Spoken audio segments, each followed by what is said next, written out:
ولما برزوا لجالوت وجنوده قالوا ربنا أفرغ علينا صبرا وثبت أقدامنا وانصرنا على القوم الكافرين فهزموهم بإذن الله وقتل داود جالوت وآتاه الله الملك والحكمة وعلمه مما يشاء ولولا دفاع الله الناس بعضهم ببعض لفسدت الأرض ولكن الله ذو فضل على العالمين تلك آيات الله نتلوها عليك بالحق وإنك لمن المرسلين تلك الرسل فضلنا بعضهم على بعض منهم من كلم الله ورفع بعضهم درجات وآتينا عيسى ابن مريم البينات وأيدناه بروح القدس ولو شاء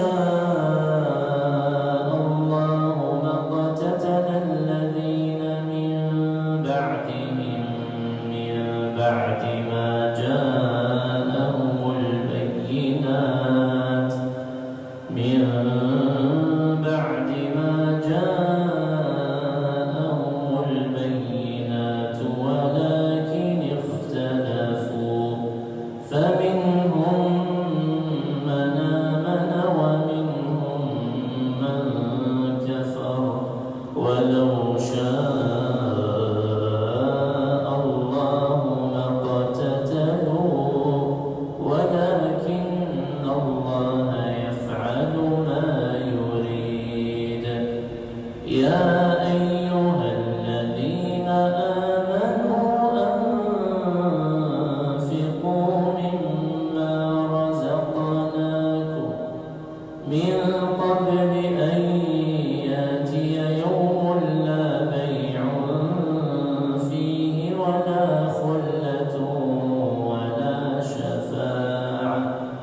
والكافرون هم الظالمون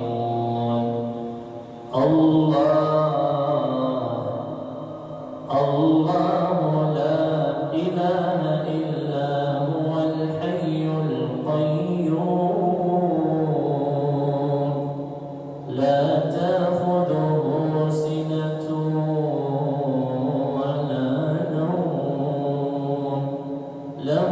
ما في السماوات وما في الأرض من ذا الذي يشفع عنده إلا بإذنه يعلم ما بين أيديهم وما خلفهم ولا يحيطون بشيء من علمه إلا بما شاء وسع كرسيه السماوات